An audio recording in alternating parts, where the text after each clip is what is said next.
Durante o século XV, o comércio entre o Ocidente e o Oriente era feito através de Constantinopla. Os artigos de luxo que eram encontrados no Oriente eram, por exemplo, nas Índias, as especiarias. No sul da África, o marfim e escravos negros. Na China, a seda. Na Indonésia e no Japão, o ouro. E na Pérsia, tapetes e porcelanas. As cidades de Gênova e Veneza, através do mar Mediterrâneo, chegavam até Constantinopla, onde, através do mar Mediterrâneo, chegavam até a cidade de Flandres, onde eram revendidos os produtos para toda a Europa. No ano de 1454, os turcos otomanos entram em Constantinopla e fecham completamente o comércio entre o Ocidente e o Oriente.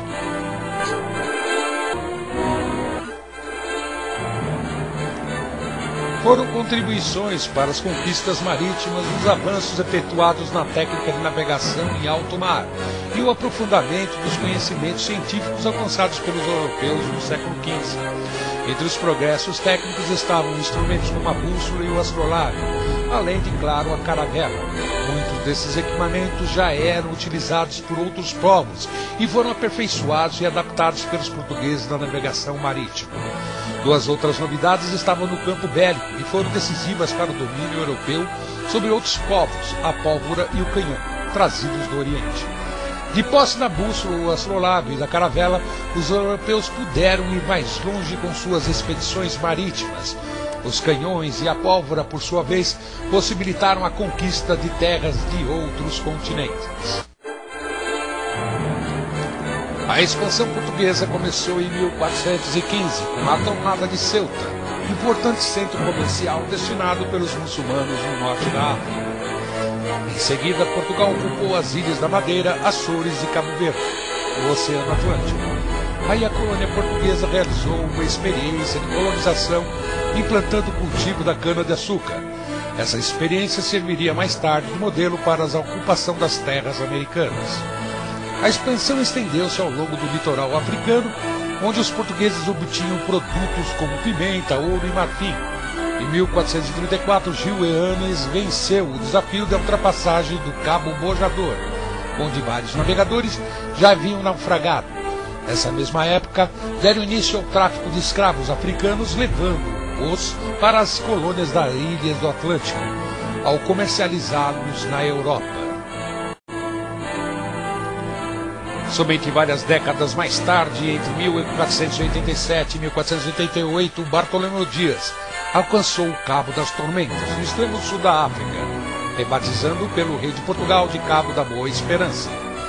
Este último feito abriria caminho para a realização de um projeto mais ambicioso, que havia se esboçado após a conquista do Cabo Bojador, ao chegar às Índias contornando a África.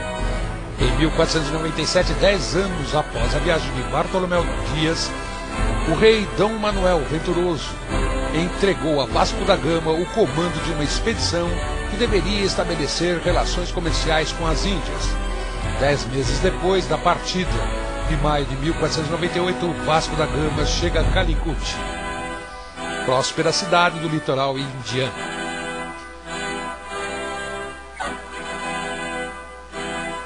Seu retorno a Lisboa ocorreu em setembro de 1499.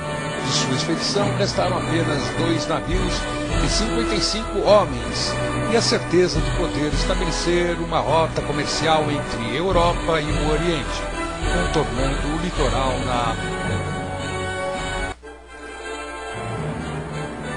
Embora os espanhóis já tivessem, no início do século XV, tomado posse das Ilhas Canárias, no Oceano Atlântico a noroeste da África, sua expansão marítima e comercial só começou efetivamente em 1492, após a expulsão definitiva dos muçulmanos da Península Ibérica.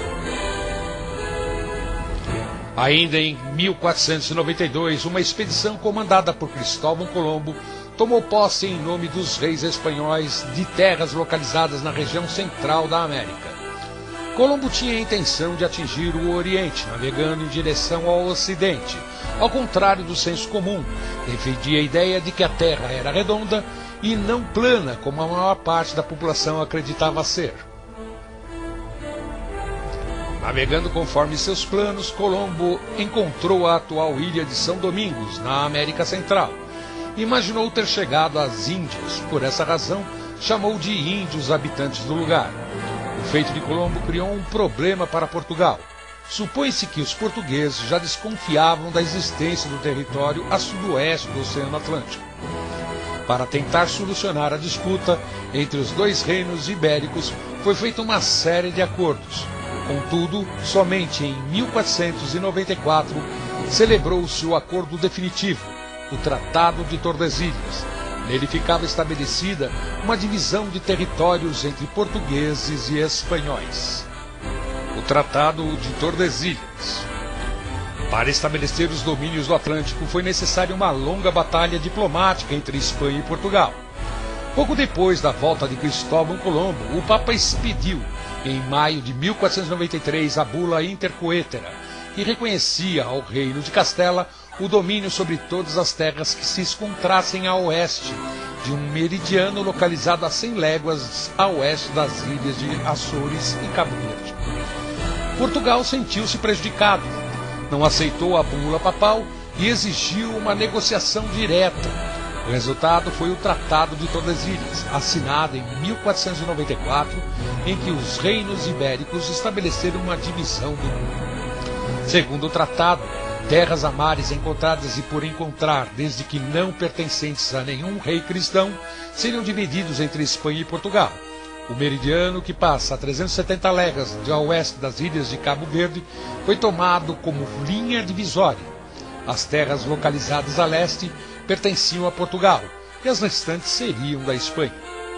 Para os portugueses, o tratado era altamente positivo, pois lhes assegurava a posse do litoral atlântico da África e a região que tinha como explorar. A Espanha acabaria impondo seu domínio a grande parte do continente americano e sobre os povos que habitavam. Com os metais preciosos encontrados no novo continente, tornar-se-ia a nação mais rica da Europa. Por isso, na história espanhola do século XVI, ficou conhecido como Século de Ouro. Animado com a possibilidade de lucros que a rota recém-aberta oferecia, Dom Manuel organizou uma nova expedição.